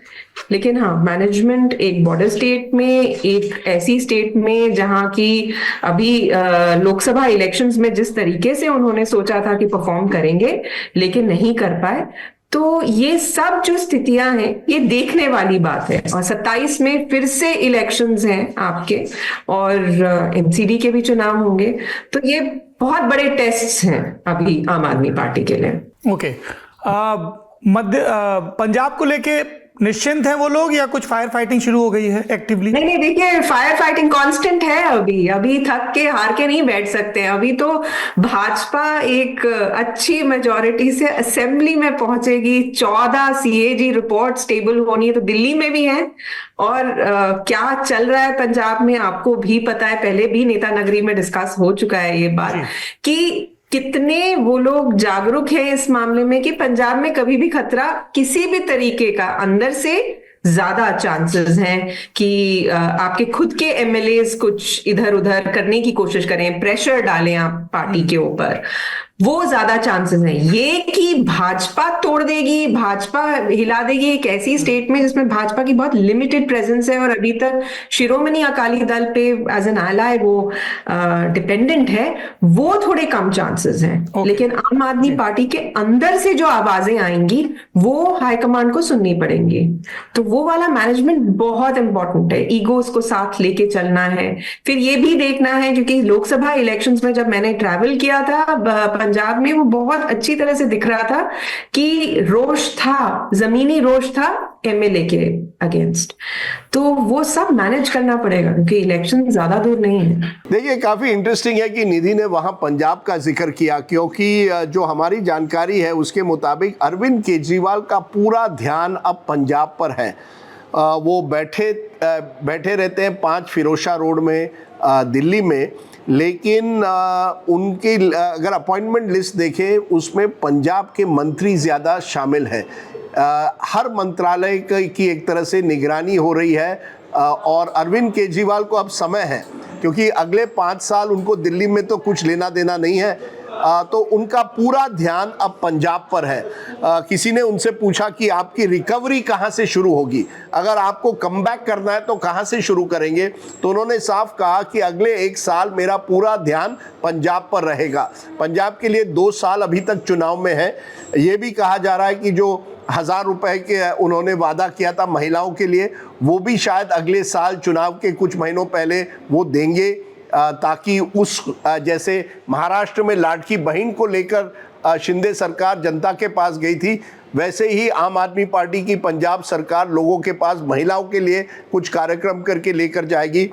एजुकेशन और हेल्थ, ये जो 2 बड़े मुद्दे केजरीवाल बार बार उठा रहे थे, जिन पर उन पर दिल्ली के चुनाव में सवाल उठाए गए, अब ये कहा जा रहा है कि उनको कोशिश करनी पड़ेगी कि पंजाब में कम से कम आप कुछ तो दिखाएं कि एजुकेशन और हेल्थ में आपने क्या किया है, तो इस पर जोर होगा। और कुल मिलाकर मुझे लगता है आप देखेंगे Punjab is the main priority for Arvind Kejriwal. कुछ हद तक गोवा भी, जहां चुनाव 2027 में होने हैं, वहां भी उनका लक्ष्य रहेगा। उसी समय पंजाब और गोवा के चुनाव होने वाले हैं, वहाँ भी उन्होंने कोशिश की है, खास करके दक्षिण गोवा में अपनी पार्टी को एक तरह से मजबूत बनाने के लिए। लेकिन अरविंद केजरीवाल वो व्यक्ति है जिसको आप राइट ऑफ मत कीजिए, उनके लिए बहुत मशक्क़त करनी पड़ेगी, क्योंकि जैसे निधि ने कहा आम आदमी पार्टी का ग्राफ तो ज़रूर पंजाब में कम हुआ है, लोकसभा में भी हमने देखा, और कई एमएलएज के खिलाफ एंटी इनकम्बेंसी वहाँ भी होगी। और क्योंकि वो पूरी तरह से दिल्ली की राजनीति में सक्रिय थे, इसलिए उन्होंने पंजाब को उतना ध्यान नहीं दिया। अब जो कहा जा रहा है, एक नई टीम बनाकर पूरी तरह से पंजाब को अपना टारगेट नंबर 1 बनाना, ताकि 2027 के चुनाव आते आते कोशिश तो आम आदमी पार्टी की पूरी रहेगी कि री इलेक्शन पंजाब में हो, क्योंकि अगर पंजाब भी चला जाए उनसे तो उनके पास कोई राज्य नहीं रहेगा और उनकी मुश्किलें और बढ़ेगी। तो मिशन केजरीवाल का वही है। लेकिन इंटरेस्टिंग ये है कि दिल्ली के जो भाजपा के नेता हैं वो केजरीवाल को टारगेट करने वाले हैं, क्योंकि अगर आप कैबिनेट की लिस्ट भी देखें, ऐसे मंत्री हैं जिनका खुन्नस है केजरीवाल के खिलाफ। कपिल मिश्रा लीजिए, परवेश वर्मा लीजिए, और ये कोई मौका नहीं छोड़ने वाले केजरीवाल को घेरने के लिए। जो बातें हो रही है कि सीएजी रिपोर्ट सभी पेश होंगे, अगर उनको एक भी मौका मिले तो वो एक बार फिर बीजेपी की कोशिश रहेगी केजरीवाल को कटघरे में रखकर उन पर एक कानूनी जाल रखने की, ताकि उनको मौका ही ना मिले पंजाब जाना, वहाँ निगरानी करना, या गुजरात या गोवा जाना। उनको एक तरह से बीजेपी की लिस्ट से एक बात साफ है कि बीजेपी केजरीवाल को सॉफ्ट पैसेज नहीं देना चाहती। ये जितने भी मंत्री हैं जो चुने गए हैं वो ऐसे मंत्री हैं जिनकी केजरीवाल के साथ बनती नहीं है और जो अग्रेसिवली केजरीवाल को टारगेट करने वाले हैं। तो केजरीवाल को वो भी संभालना पड़ेगा कुछ हद तक, लेकिन ज़्यादातर आतिशी और गोपाल राय अब दिल्ली की राजनीति संभालेंगे और केजरीवाल का मैक्सिमम अटेंशन मुझे लगता है अब पंजाब पे रहेगा। एक शय हुआ करती थी इंडिया ब्लॉक, अभी कायम है या ध्वस्त हो गया? वो तो हमें देखना पड़ेगा। दिल्ली इलेक्शन से जिस तरीके से झटके दिए हैं कि कभी हाँ कभी ना और फिर बिल्कुल ही ना, तो वो बहुत ही देखना पड़ेगा। और अभी जिस तरीके की ग्रुपिंग लग रही है वो सब अलग थलग है। कांग्रेस भी कोई जरूरी नहीं है कि बिल्कुल ही जैसे एलाइज कहे वो मूड में नहीं लग रही है। तो अपना, और बिहार के इलेक्शंस आ रहे हैं जी, उसमें भी देखने की जरूरत है। बिहार में कांग्रेस की प्रेजेंस इतनी नहीं है, वो डिपेंडेंट है एलआई के ऊपर, आरजेडी के ऊपर डिपेंडेंट है, वहां देखने लायक नहीं है। पर ये देखने लायक होगा कि आगे क्या होगा, बंगाल तक कैसे बात पहुंचेगी। बहुत इलेक्शंस हैं, उसमें रोमांचक रहेगा। फिर अब जब बजट सेशन फिर से शुरू होगा उसमें भी देखने की जरूरत है कि समन्वय बैठ रहा है कि नहीं, जो अभी तो नहीं लग रहा। वो अब इंडिया ब्लॉक आई थिंक अगले 4 साल तक खूब मंथन और वो सब होके निकलेगा। क्या निकलता है उसके आगे देखना पड़ेगा। एक आखिरी सवाल निधि जी, आपने देश की प्रखर महिला नेताओं पर किताब लिखी है। किस तरह की दिक्कतें आती हैं पुरुषों से भरी दुनिया में उन्हें ऑपरेट करने में, खासतौर पर जब वो मंत्री होती हैं या मुख्यमंत्री होती हैं? Is it business as usual या उन्हें एक्स्ट्रा असर्टिव होना पड़ता है क्योंकि उनके इर्द गिर्द मैंसप्लेनिंग करने वाले लोग हैं, सिस्टम एक तरीके से चलता है, ऐसे में उन्हें भाषा के अगर सीमित दृष्टिकोण में कहें तो अतिरिक्त मर्दानी साबित करना पड़ता है खुद को कि नहीं मैं भी उतनी डिसाइसिव हूं, मैं भी उतनी ब्रूटल हूं? How does it work? देखिए, जो लोगों को जिन भी नेत्रियों से मेरी बात हुई किताब लिखते टाइम, उन्होंने कभी भी ये नहीं बोला कि मैंने अपने महिला होने का या महिला नेता होने का ज्यादा, मतलब जिसे कहते हैं कि अपने जेंडर को एक इशू बनाना, वो कोई भी नेत्री बनाना चाहती नहीं है। उनको ये जरूर फेस करना पड़ता है। जैसे छोटी छोटी बातें होती हैं, जैसे आपने कहा मैंसप्लेनिंग, तो ये बहुत ही चाहे वो ब्यूरोक्रेट्स हैं वो अपनी तरीके से करते हैं और चाहे वो आसपास के नेता हों। देखिए, तो इसीलिए महिलाओं को करना पड़ता है, अपना जो स्वभाव होता है वो जेंडर न्यूट्रल करना ही पड़ता है। उनको अपना जेंडर पीछे छोड़ना पड़ता है। जिसकी जैसे डे टू डे फंक्शनिंग होती है उसके अंदर बायसेस डेफिनेटली आते हैं। मैंने एक किताब में भी अपने मेंशन किया हुआ है इनकी बोलचाल, मतलब पार्लियामेंट के में भी, चाहे उन्होंने क्या पहना हुआ है या वो किस तरीके से अपने आप को कंडक्ट करती हैं, ये हमेशा स्क्रूटनी में भी रहता है और ये एक जिसे कहते हैं ना खबर सी बन जाती है, वो भी होता है। जैसे किताब में रेणुका चौधरी ने ये किया हुआ है कि हम बात करने के टाइम पे कि विमेन्स रिजर्वेशन बिल के टाइम पे वो सब रिप्रेजेंटेशन लेके स्पीकर के पास जा रही थी, जब सेकंड टाइम बिल जो था, फर्स्ट टाइम सॉरी, जब टेबल होने वाला था, तो जब वो जा रही थी तो पीछे से किसी हरियाणा के नेता ने उनको आवाज लगाई कि चौधरी इतनी सब मिलके कहाँ जा रही हो आप लोग। तो उन्होंने कहा नहीं, हम विमेन्स रिजर्वेशन बिल जल्दी आ जाए तो उसको लेके जा रहे हैं। तो तब इन्होंने, तो हरियाणा के नेता ने कहा इतनी सारी अगर पार्लियामेंट में आ जाओगी तो रोटी कौन बनाएगा। तो उस पे रेणुका चौधरी ने कहा कि मैंने उनको पलट के ये जवाब दिया कि आप मॉडर्न ब्रेड को देते हैं ना सब्सिडी, तो ब्रेड डबल रोटी खा लीजिएगा, रोटी छोड़ दीजिए, डबल रोटी खा लीजिएगा। तो ये डे टू डे चीजें बहुत आती हैं। जैसे आपको याद होगा कि रेणुका चौधरी की हंसी पे भी बात उठी थी। फिर उनके वेट पे वेंकैया नायडू चेयर में थे, तब फिर सब नेता मतलब सबके सब नेता वहां जाके उन्होंने बोला था कि ऐसे आप नहीं बात कर सकते हैं, वेट पे क्या पहना हुआ है उस पे, हंसी पे। अभी आपने यूएस प्रेसिडेंशियल इलेक्शंस के रन अप में भी देखा होगा, उस टाइम भी कमला हैरिस की, मतलब बहुत चीजों पे बहुत ज्यादा सवाल उठाए जाते हैं। लेकिन एक और चीज होती है जो मैंने देखा है विमेन चीफ मिनिस्टर्स में, एक जो डिसीजन मेकिंग होती है और वो जो लेके आती हैं, मतलब what you say that what you bring to the table is a lot of difference in policy making जो होता है। जैसे कि शीला दीक्षित को मैंने बहुत करीबी से देखा, उनके 2.5 टर्म्स मैंने एज ए रिपोर्टर कवर किए थे, उस टाइम मैं टाइम्स ऑफ इंडिया में थी। तो वो इतनी बारीकी में घुसती थी। एक तो उन्होंने जैसे गिफ्ट्स देती हैं, जैसे एक चलन था कैलेंडर्स, डायरीज, बहुत सरकार बहुत खर्च करती है, तो उन्होंने कहा हम ना ये पूरा उन्होंने चेंज कर दिया था, रिसाइक्लेबल पेपर के ऊपर सारी चीजें छपेंगी और डायरीज भी उसमें आएंगी।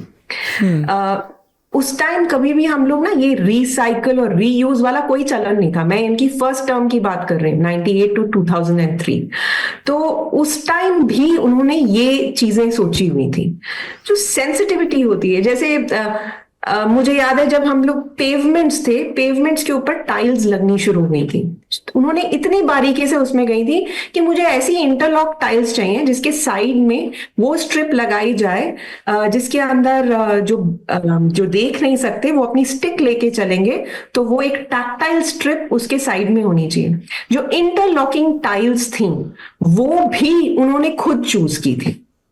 तो ये सब बारीकी में, ये जो परफेक्शन जो लेके आती हैं महिला नेता, वो एक डिफरेंट टाइप का पॉलिसी मेकिंग होती है। वो बारीकियों में घुसती है, क्या कलर होना चाहिए, ये लोगो डिजाइन हो रहा है। जैसे वसुंधरा राजे सिंधिया जो राजस्थान की चीफ मिनिस्टर थी और उनके बाद शायद ये रेखा गुप्ता पहली बार बन रही हैं चीफ मिनिस्टर भाजपा की।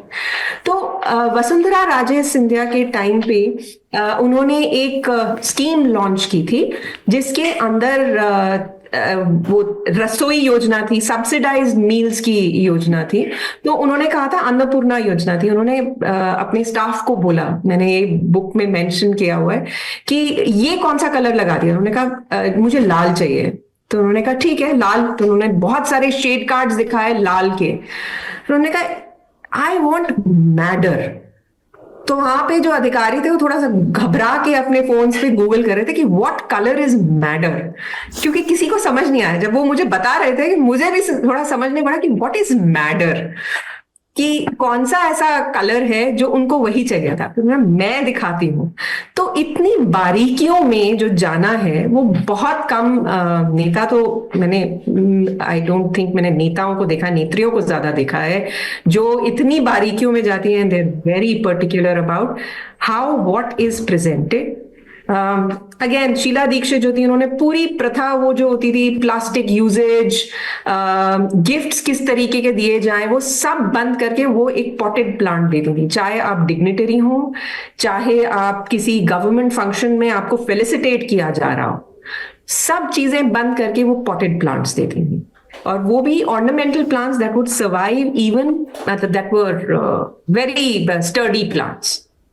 तो ये जो होता है एक डिफरेंस नेत्रियों में जरूर होता है। अगर आप महिला नेत्रियों में देखेंगे और अगर आप मेल नेताओं में देखेंगे, एक डिफरेंस जरूर होता है। जो बारीकी होती है, जो एस्थेटिक सेंस होती है, वो महिलाओं में ज्यादा होती है। और ये देखना बहुत ही इंटरेस्टिंग रहेगा, जैसे रेखा गुप्ता के केस में, कि कितना वो अपने आप को इस रोल में ढाल सकती हैं, क्योंकि चौथी वो यही है। वैसे ही मतलब बहुत अगर आप देखें सुषमा स्वराज को भी not as a chief minister, पर अगर आप एक्सटर्नल अफेयर्स मिनिस्टर के तौर पे भी देखें, जो एक वो आत्मीयता से बात करती थी और जिस तरीके का उनका पूरा अप्रोच था, ट्विटर पे अपने हैंडल से डायरेक्टली ट्वीट करना, बहुत ही वो इंटरेस्टिंग अप्रोच थी। तब तक नेताओं ने यूज नहीं करना शुरू किया था ट्विटर को, जो अब एक्स है। एक और मैंने अपनी किताब के लिए ही एक पाकिस्तानी ह्यूमन राइट्स एक्टिविस्ट से बात की थी, तो वो बता रही थी कि किस तरीके से वो लोग सब, एक डेलीगेशन आया था जब वहां पे मतलब एक सडनली टेंशन बन गई थी इंडिया और पाकिस्तान में, और उस टाइम स्ट्राइक हुई थी, घुस के पाकिस्तान ने हमारे कैंप पे जो था वो अटैक किया था। तो इन लोगों को लग रहा था कि जब वो पहुंचे, पंजाब में फंक्शन हो रहा था, तो जब ये पूरा ह्यूमन राइट्स वाला डेलीगेशन पहुंचा तो वहां पे बहुत कमेंट्स हो रहे थे कि इनको यहां से हटाइए, बहुत अग्रेसिव माहौल था। तो तब इनको शांत करने के लिए कि सब ठीक है, आप सेफ हैं इंडिया में, तब उन्होंने मुझे बताया कि किस तरीके से सुषमा स्वराज ने उनको फोन किया और मतलब बिल्कुल काम किया, और उन्होंने कहा क्योंकि बेटियां तो सबकी होती हैं, तो उन्होंने कहा it brought me so much peace. So this kind of sensitivity जो होती है वो महिला नेता जरूर लेके आती हैं अपने जॉब में। देखिए, हमारे देश में महिला जो मुख्यमंत्री है ना, निधि ने वसुंधरा राजे और शीला दीक्षित के बारे में बताया, और सही है कि ये दिखने में कई महिला मुख्यमंत्री सॉफ्ट नजर आते हैं, लेकिन है बड़े कठोर। मैं आपको 3 उदाहरण देता हूँ, 3 अलग अलग मुख्यमंत्रियों के, महिलाओं की। पहला जयललिता का। जयललिता को मैं इंटरव्यू करना चाहता था, तो मैंने उनके एक दोस्त है, उनसे पूछा मुझे इंटरव्यू करना है, तो उन्होंने कहा बहुत मुश्किल है। तो मैंने कहा कैसे, क्या कहें, क्या करना चाहिए?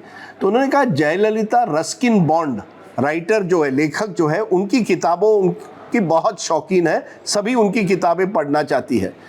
तो मैंने रस्किन बॉन्ड की 3 किताबें एक पुस्तकालय से ली, बुक शॉप से ली, और मैं चला गया चेन्नई। मैंने अपॉइंटमेंट ले ली, मैडम मुझे आपको मिलना है। तो मैडम मुझे मिलती है, मैं तुरंत मैडम को 3 वो किताबें देता हूँ। Ma'am, I believe you are, आपको रस्किन बॉन्ड बहुत पसंद है, मैं आपके लिए ये 3 किताबें लाया हूँ, आपको ज़रूर पसंद आएगी। उसमें से एक नई किताब भी उनकी है। वो स्माइल करती है, मेरी तरफ देखती है, ये सब ठीक है, I know you want interview with me, I am not giving any interview. ये सब किताबों को उनको साइड रख दिया, और उन्होंने कहा मैं इस तरह से इंटरव्यू नहीं देती हूँ, thank you very much for the books. तो मैंने कहा मैडम प्लीज़। तो उसने मेरी तरफ देखा, आई विल डिसाइड, मैं डिसाइड करूँगी when I have to give you an interview, you will not decide, don't worry. Okay madam, और मैं वहाँ से निकल गया। तो ये थी जयललिता। दूसरी मायावती जी। मायावती जी ने एक बार मुझे उनके हुमायूं रोड में, तब वो रहती थी, जब वो दिल्ली आती थी, उनके घर बुलाया था। तो मैं गया, तो मैं आधे घंटे पहले पहुंच गया, तो वहाँ ब्यूरोक्रेट्स सब मौजूद थे। उन्होंने कहा हाँ मैडम आ रही हैं। जैसे ही मैडम आ गई, सब अटेंशन पर, सबके सब। मैडम वहाँ बैठती है, अच्छा आप आए हैं मुझे मिलने? मैंने कहा हाँ। क्या पियोगे?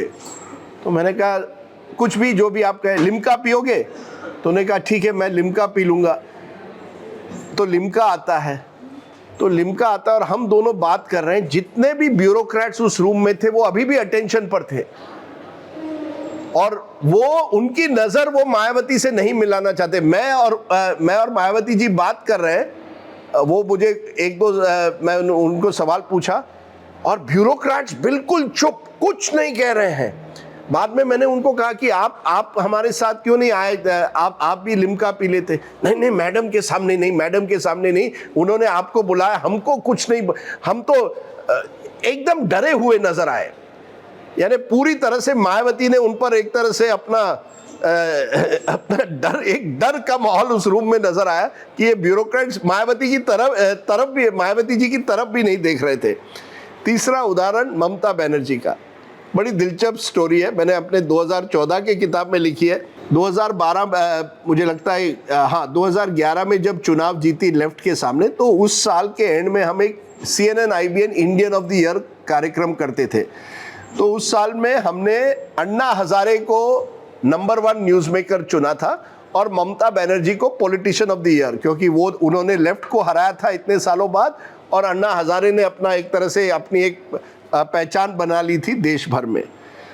तो सब तैयारी हुई, एक रात पहले मुझे फोन आता है ममता बनर्जी का, सुना है आपने अन्ना हजारे को इंडियन ऑफ द ईयर देने का निर्णय लिया है। मैंने कहा हाँ। Then I am not coming, फिर मैं नहीं आऊंगी। मैंने कहा क्यों? नहीं मुझे अन्ना पसंद नहीं है। मैंने कहा बट मैडम, तो नहीं, मैं अवार्ड नहीं लूंगी। तो मैंने कहा मैडम लेकिन आपकी अनाउंसमेंट होगी, ये सब तैयारियां है, कल फंक्शन है। तो उन्होंने कहा ओके, आप मुझे अवार्ड पहले दीजिए और जब मैं अवार्ड ले रही हूँ मुझे अन्ना उस कमरे में नजर नहीं आने चाहिए।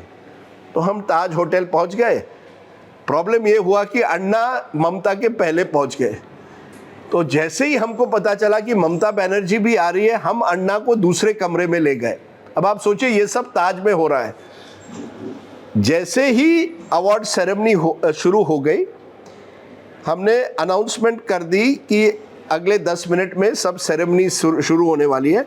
ममता बनर्जी वहां बैठी थी। मिस्टेक से अन्ना भी उसी कमरे में आ गए। अब वो कैसे आ गए मुझे मालूम, वहीं ममता बनर्जी ने अन्ना हजारे को देखा, राजदीप आपने मुझे धोखा दिया है, अन्ना हजारे मेरे उसी कमरे में है।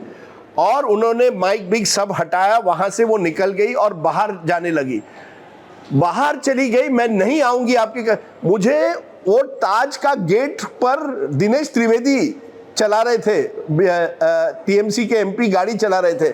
मैंने उस गाड़ी को रोकना पड़ा मुझे गेट जाने के पहले।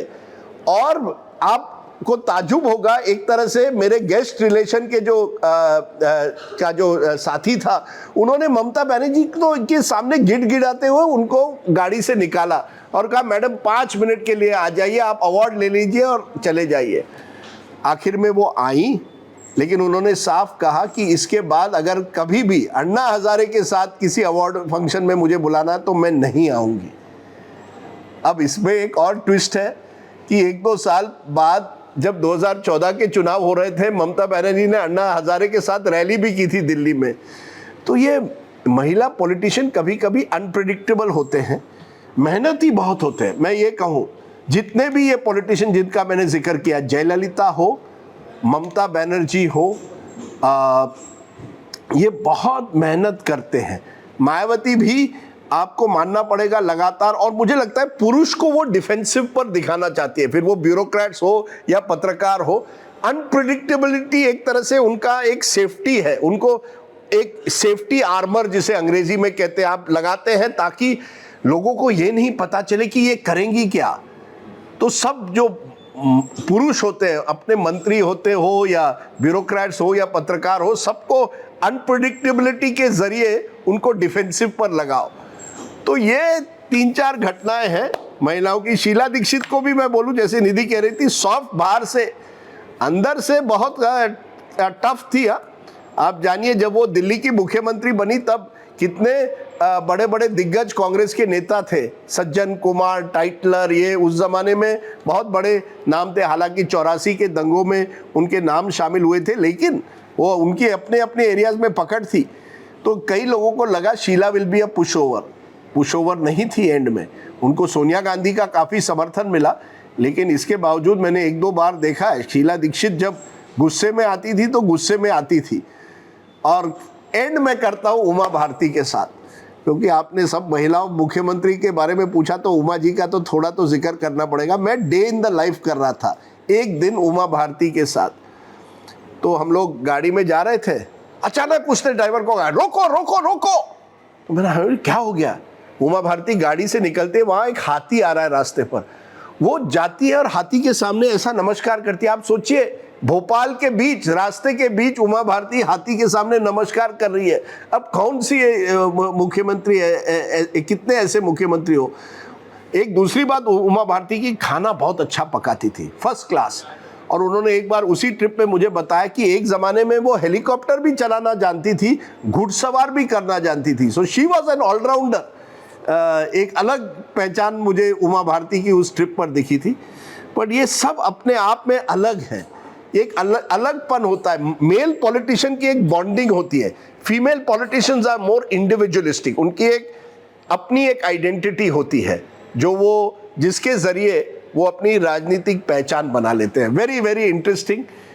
एक बड़ा अच्छा सवाल आपने पूछा। कई अब देखते हैं रेखा गुप्ता जी की खासियत क्या बनती है।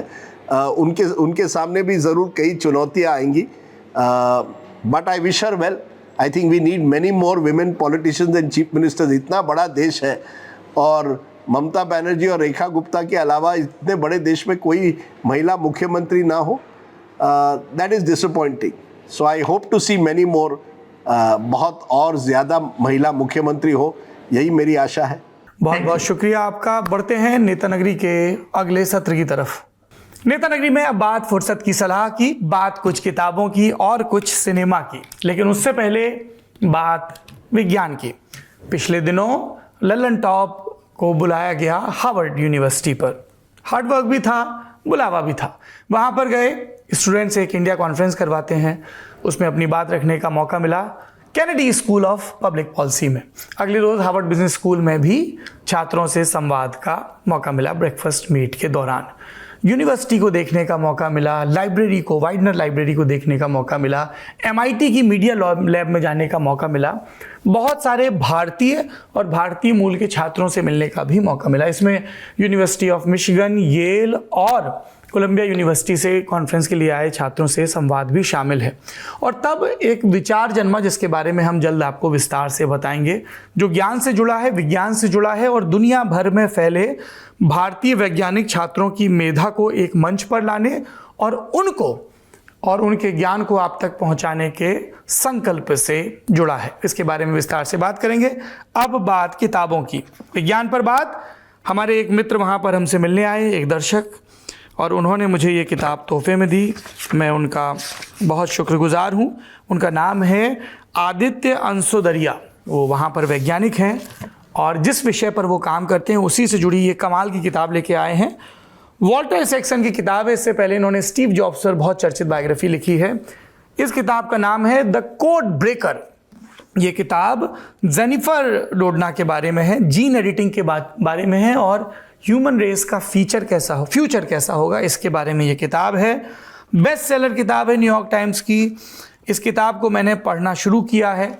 आप कोविड से शुरू होती है ये किताब की, तब वैज्ञानिक साथ में आते हैं। फिर क्रिस्पर के बारे में बताती है, जीन एडिटिंग के टूल के बारे में बताती है, इसको लेकर जो एथिकल डायलेमा है, इसका डेवलपमेंट कैसे हुआ और एक महिला के लिए साइंस की दुनिया में अपनी जगह बनाना कैसा था, नोबेल प्राइज जीतना कैसा था, इन सब के बारे में विस्तार से किताब बात करती है। The code breaker, recommendation number 1। दूसरी किताब है हिंद युग्म पब्लिकेशन से छपी हमारे समय के महानतम साहित्यकारों में जो जीवित हैं उनमें से एक विनोद कुमार शुक्ल जी की कविताओं की ये किताब। विनोद जी हिंदी के बहुत ज़रूरी बुजुर्ग हैं। उनकी कुछ कविताएं आपके लिए पढ़ देता हूँ। कुछ इसलिए ताकि आप भी अपने तहीं खोजते हुए उन तक पहुँच सकें। वह कौन सा दिन होगा, ये कविता का शीर्षक है। वह कौन सा दिन होगा जब मैं नहीं रहूँगा, उस दिन भी रोज़ की तरह कामकाज से जीवन को दोहराता हुआ वह दिन सप्ताह का 8वां दिन होगा, वर्ष का 13वां महीना, और मैं मृत्यु के अंतिम वर्ष को बहुत जीवित रहते हुए मृत्यु के बाद के वर्ष की तरह जीऊँगा और इसी पृथ्वी को स्वर्ग समझ लूँगा। एक कविता है जिसकी आखिरी पंक्तियाँ तो मुझे बहुत ज़्यादा लुभा गई।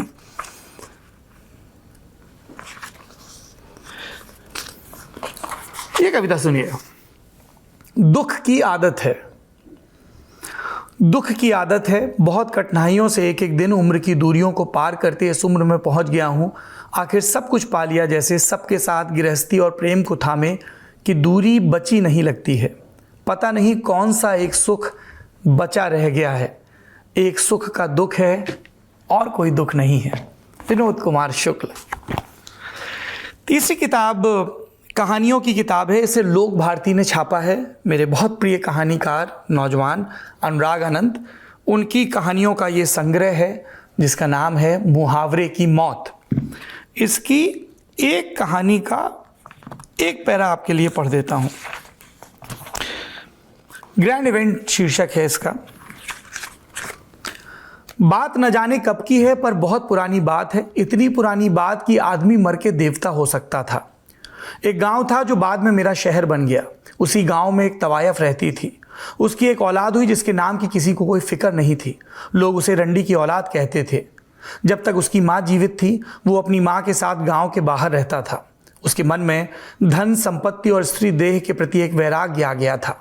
इसका कोई आध्यात्मिक कारण नहीं था। इसकी सीधी सी वजह थी कि उस बच्चे ने बचपन से ही अपनी माँ को देह बेचते देखा था, जिससे उसके मन में निर्वस्त्र स्त्री की कल्पना करते ही माँ का भाव जागता था। और धन संपत्ति के प्रति वैराग्य का कारण यह था कि इसकी वजह से और इसी के बल पर उसकी माँ की देह एक दुकान में बदल गई थी। वो जब अपनी माँ से अपने पिता के बारे में पूछता तो उसे सिवाय मौन के कुछ ना मिलता। लोग कहते उसके सैकड़ों बाप हैं, पर उसका पिता कोई नहीं। उसने इन सब का सीधा मतलब निकाला कि वो ईश्वर की संतान है और इसलिए मर नहीं सकता। वो अमर है और उसे किसी अस्त्र शस्त्र से मारा नहीं जा सकता। ना आग जला सकती है, ना पानी डुबा सकता है। इस झूठ पर उसने इस तरह यकीन किया कि वो उसका निजी सत्य बन गया, जो ईश्वर की नियति से ज़्यादा ताकतवर था, जो ईश्वर को चुनौती देने के लिए तैयार था। बहुत ज़रूरी किस्म का लेखन। ये 3 हुआ। और इसके अलावा अनोरा एक फ़िल्म है और गोल्डन ग्लोब समेत, बाफ्टा समेत कई जगहों पर उसके लिए बेस्ट एक्ट्रेस का नॉमिनेशन और अवार्ड मिला है। ये फिल्म आपको देखनी चाहिए। ऑस्कर की फिल्में खोज के देख लीजिए जो दावेदार हैं। The substance, a different man, conclave भी देखिए पिछले दिनों, कॉन्क्लेव देखिए, अनोरा देखिए, ब्रूटलिस्ट अभी मेरी बाकी है। और आपने कौन कौन सी फिल्में देखी इस बीच, उनके बारे में ज़रूर बताइए। एमिलिया पेरिस भी देखिए। एमिली इन पेरिस नहीं, मैं म्यूनिक में, बॉस्टन में जिनको पता रहा था उन लोगों को पहली बार में सुनने पर लग रहा था कि मैं एमिली इन पेरिस की बात कर रहा हूँ। एमिलिया पेरिस एक फ्रेंच फिल्म है, स्पेनिश भाषा की फिल्म है। एक ड्रग वॉरलॉर्ड के बारे में है जो जेंडर चेंज के लिए जाता है और उसके बाद पूरी घटनाएं अपनी गति से चलती हैं। आप इन दिनों कौन सी फिल्में देख रहे हैं, कहाँ की यात्रा कर रहे हैं, क्या सीख रहे हैं, ज़रूर बताइए, साझा करें ताकि एक दूसरे से सीखने का क्रम चलता रहे। आज का नेता नगरी यहीं पर समाप्त होता है। अपना खूब ख्याल रखिए और अपनी राजनीतिक जागरूकता को मांझते रहिए। शुक्रिया।